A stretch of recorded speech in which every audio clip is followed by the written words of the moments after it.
ఓం మహాగణాధిపతయే నమః. ఓం గురుభ్యో నమః. ఓం శ్రీమాత్రే నమః. పరమేశ్వర స్వరూపమైనటువంటి జ్యోతిష, వాస్తు మరియు ఇతర అనేకమైనటువంటి శాస్త్రములను మనకు అందించినటువంటి మహర్షులకి నమస్కారం. హయగ్రీవ హయగ్రీవ హయగ్రీవేతియో వధేత్తస్య నిస్సరతే వాణి జహ్నుకన్యా ప్రవాహవత్. అరుణాం కరుణాతరంగితాక్షీం ధృతపాశాంకుశపుష్పభానచాపాం అనిమాదిభిరావృతాం మయూకైః అహమిత్యేవ విభావయే భవానీం. శ్రీమాత్రే నమః. ప్రేక్షకులకి ఆ లలితాంబిక అమ్మవారి యొక్క అనుగ్రహం పరిపూర్ణంగా కలగాలని మనస్ఫూర్తిగా కోరుకుంటూ మనం ఈరోజు చెప్పుకోబోయేటువంటి టాపిక్ ఏమిటి అంటే, అసలు ధన సంబంధించిన సమస్య ఎందుకు వస్తుంది, బ్యాంక్ బ్యాలెన్స్ ఎందుకు ఉండదు, నిలువధనం ఎందుకు ఉండదు, 4 రూపాయల జేబులో ఎప్పుడు ఉండకపోవడానికి కారణం ఏంటి, డబ్బులకి ఎందుకు ఇబ్బంది పడుతూ ఉంటాం, ఒక్కొక్క లగ్నం తెలియని వారి రాశి నుంచి నేను చెప్పేటువంటిది పాటించినట్లయితే ఖచ్చితంగా బాగుంటుంది. అదేవిధంగా మరి date of birth, time of birth కూడా లేని వారు చేసుకోవాల్సినటువంటి ముఖ్యమైనటువంటి పరిహారాలు ఏమిటి, మంత్రం ఏమిటి అనేటువంటిది స్పష్టంగా చెప్తాను. ఇవి పాటించినట్లయితే ఖచ్చితంగా ఇవి పాటించిన రోజు నుంచి స్లోగా రోజులు నెలలు గడుస్తున్న కొద్దీ 100% మీకు ధనాభివృద్ధి కలుగుతుంది. ఇది గుర్తుపెట్టుకోండి. అదేవిధంగా వాస్తుపరంగా కూడా తీసుకోవాల్సిన జాగ్రత్తలు కూడా చెప్తాను. తులాలగ్నము, తులారాశి. తులవారికి కనుక చూసుకున్నట్లయితే మీకు ధనాన్ని ఇచ్చే కారకుడు, న్యాచురల్ ధనాధిపతి కుజుడవుతాడు. ఈ మార్స్ బాగున్నాడు అంటే మీకు లైఫ్ పార్ట్నర్ వచ్చినప్పటి నుంచి ధనం బాగా వస్తాయి, గుర్తుపెట్టుకోండి.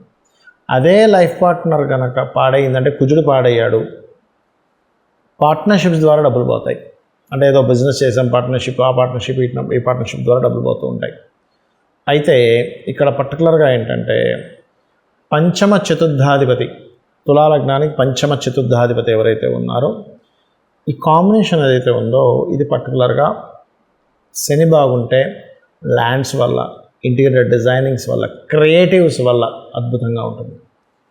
అయితే ఇక్కడ మనం అనుకుంటాం 6th లార్డ్ అంటే ఎంతసేపు రుణాలు మాత్రమే కాదు, డైలీ లైఫ్ మనం కష్టపడితే వచ్చేటువంటి డబ్బుని కూడా, నిత్యం చేసేటువంటి వర్క్ బట్టి కూడా డబ్బులు వచ్చేటువంటి చూపించేవాడు గురువు అవుతాడు. సో ఎవరికైనా శని బాగున్నాడంటే ఇంటీరియర్ డిజైనింగ్స్, కళా సంబంధంగా డబ్బులు వస్తాయి. దాంతోపాటు శుక్రుడు కూడా బాగుండాలి తులాలగ్నం వారికి. కానీ వృత్తిపరంగా మాత్రమే నాకు డబ్బులు రావాలి, నేను చేసే ఉద్యోగంలో హైక్ రావాలనుకునేటువంటి వారు చంద్రుడి యొక్క స్థితిని చూసుకోవాలి. Because of me 10th lord చంద్రుడు అవుతాడు, కానీ 11th లార్డ్ మళ్ళీ అగైన్ రవి అవుతాడు. సో బిజినెస్ లైన్స్లో ఉండేటువంటి వారు పర్టికులర్గా సన్ బాగున్నాడు లేదో చూసుకోండి. సన్ బాగుంటాడు ఒక్కోసారి, కానీ ఒక్కోసారి ఇన్వెస్ట్మెంట్స్ వేస్ట్ అవుతుంటాయి. అప్పుడేంటి, భాగ్య వ్యయాధిపతి అయిన బుధుడు పాడవుతాడు. సో ఒక వ్యక్తి ధనం సంపాదించాలంటే, ఒక కుండలో వాటర్ వేసినప్పుడు లీకేజ్ ఎక్కడ ఉందో ఎలా గమనించుకోకుండా వాటర్ వేస్తూ పోతుంటే నీటర్ ఎలా పోతుంటుందో, మీ ధనాధిపతి బాగున్నాడా లేదా, మీ ఆలోచన సరళలో ఎక్కడైనా మార్పులు తీసుకురావాలా, లేకపోతే మీ యొక్క పార్ట్నర్స్, లేకపోతే మీ యొక్క పూర్వజన్మ కర్మలో ధన సంబంధించిన యోగం ఎక్కడైనా పాడైందా, ఇవి పర్టికులర్గా ఈ గ్రహాల ద్వారా తెలుసుకుంటూ ఉండాలి. అయితే మీరు ఎక్కువగా ఓం సుబ్రహ్మణ్యేశ్వర స్వామియే నమః, ఓం స్కందాయ నమః అనే నామస్మరణ మీకు ధనయోగాన్ని ఇస్తుంది. అయితే మీరు గోవుకి క్యారెట్స్ ఎక్కువగా తినిపిస్తూ ఉండండి. దాని ద్వారా కూడా కొంతవరకు ధనయోగం అనేటువంటిది ఉంటుంది. అయితే ఎవరైనా కానీ ఒక్కోసారి చూడండి, తండ్రి యొక్క ఆస్తికి సంబంధించిన వాటి మూలంగా ఒక్కోసారి డబ్బులు ఇప్పుడు ఇబ్బంది వస్తుంటుంది. అలాంటప్పుడు కారణం ఏంటంటే, మీ యొక్క మెర్క్యూరీ పాడయ్యారని అనేటువంటిది మీరు అర్థం చేసుకోవాలి. కాబట్టి అయితే చాలామంది ఏం చేస్తారు, లింక్ దీనికి ఎల్లాంటి శని వచ్చింది అందుకే డబ్బులు రావట్లేదు, అర్ధాష్టమ శని వచ్చింది అందుకే డబ్బులు రావట్లేదు, సర్పదోషం ఉంది అందుకే డబ్బులు రావట్లేదు అనుకుంటారు. కాదు, మీ ధనాన్ని, ధన యోగాలను ఇచ్చే కారకులు ఎవరో వాళ్ళని పట్టుకోవాలి డబ్బులు రావాలంటే. ఇక్కడ వాస్తుపరంగా కూడా తీసుకోవాల్సినటువంటి జాగ్రత్త ఏమిటి చూసుకున్నట్లయితే, వాస్తులో ఉత్తరే నిధి సంస్థితం అన్నారు. ఉత్తరంలో పొరపాటును కూడా టాయిలెట్స్ ఉండకుండా చూసుకోండి. ఇది కూడా మెయిన్గా మీకు ఫైనాన్స్ లేకపోవడానికి కారణం. బ్యాంకులో డబ్బులు ఉండట్లేదు అంటే వాయువ్యంలో ఏదైనా దోషం ఉంటుంది, అంటే వాయువ్యం తగ్గడం పెరగడం ఉంటుంది. అంటే కొన్నిసార్లు వాయువ్యంలో కూడా టాయిలెట్స్ అవి ఉంటాయి, అది కూడా మెయిన్ కారణం అవుద్ది. మానసిక స్థితి సరిగ్గా లేకపోతుంది దానివల్ల. ఇక మనీయే ప్రొడ్యూస్ అవ్వటం లేదండి. అసలు ఉత్తరమేమో అవకాశాలు రావట్లేదు, వాయువ్యమేమో బ్యాంక్ బ్యాలెన్స్ ఉండట్లేదు, అసలు మనీ ప్రొడ్యూసే అవ్వట్లేదు. ఆగ్నేయంలో చాలామంది టాయిలెట్స్ పెట్టడం వల్ల కూడా జరుగుతూ ఉంటుంది. స్త్రీ మూలకంగా ఇబ్బంది కూడా వస్తూ ఉంటుంది. అదేవిధంగా తెలియకుండా ఇంట్లో దక్షిణ నైరుతిలో బీరువా పెట్టి అక్కడ మీరు ధనం పెడుతుంటారు. అది వేస్టేజ్ జోన్, దానివల్ల వేస్టేజ్ అవుతూ ఉంటుంది. పడమర వాయువ్యంలో కూడా తెలియకుండా మనీ పెడతారు, దానివల్ల కూడా మీకు మనీ మీద అంటే ఎంతసేపు పోవడమే బాధ అనేటువంటిది జరుగుతుంది. సో వాస్తుపరంగా ఈ జాగ్రత్తలు తీసుకోవాలి. ఇక మరొక విషయం ఏంటంటే, ఇక్కడ నాకు జన్మజాతకం లేదు, ఏమీ లేదు, కానీ విపరీతమైనటువంటి ధన ఇబ్బంది పడుతున్నాను అనుకునేటువంటి వారు, ఒకటి ఓం ధనాధ్యక్ష ధర్మాధ్యక్ష ధనధాన్య వివర్ధనీయ నమః, ఒకటి ఓం సంపత్కరీ సమారూఢ సింధుర వ్రజ సేవితాయే నమః, ఈ రెండు చేసుకోవచ్చు. అలా కాదు, ఫైనాన్స్ వల్లే నాకు గొడవలు ఎక్కువగా అవుతున్నాయి, ఆ గొడవలు తగ్గాలి, ఫైనాన్స్ రావాలి. కొంతమంది చూడండి, డబ్బులు ఎవరికో ఇచ్చారు, వాళ్ళ వల్లే బాగా గొడవలు అవుతూ ఉంటాయి.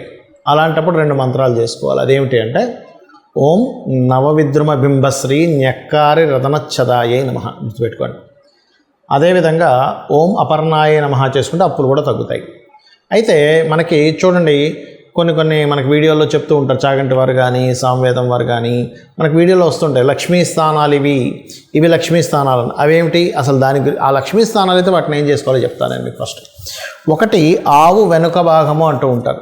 అంటే ఆవు వెనక భాగం అంటే ఏం చేయాలండి? లక్ష్మీ స్థానం అంటే ఆవు వెనక భాగాన్ని దండం పెట్టుకోవాలి, నమస్కరించుకోవాలి. ఇలాగా ముందు భాగాన్ని నమస్కరించుకోకూడదు, ఆవు వెనక భాగాన్ని నమస్కరించుకుంటే లక్ష్మీ అభివృద్ధి వస్తుంది. ఎందుకు అంటే, గోవు దగ్గరికి లక్ష్మీదేవి వెళ్ళినప్పుడు గోవు ఇచ్చినటువంటి స్థానం అది, అందుకే ఆవు వెనక భాగంలో లక్ష్మీ స్థానము, ఆవు యొక్క మయంలో కూడా లక్ష్మి ఉంటుంది అంటారు. రైట్.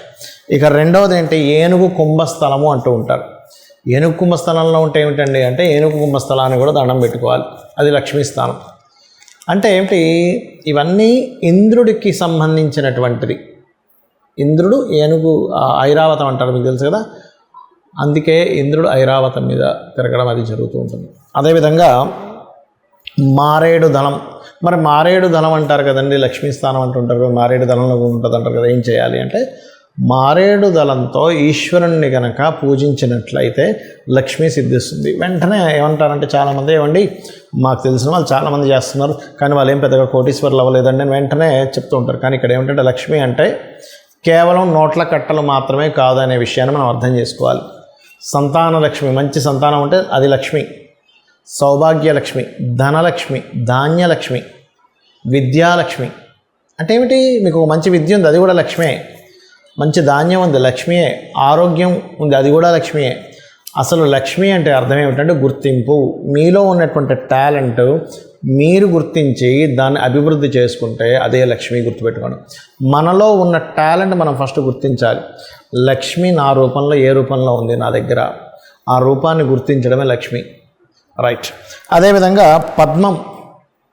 పద్మంలో లక్ష్మి ఉంటుందంటారంటే ఏం చేస్తారు అంటే, పద్మాలతో లక్ష్మీదేవిని అష్టోత్తరం చేస్తూ పూజిస్తే లక్ష్మీ అభివృద్ధి.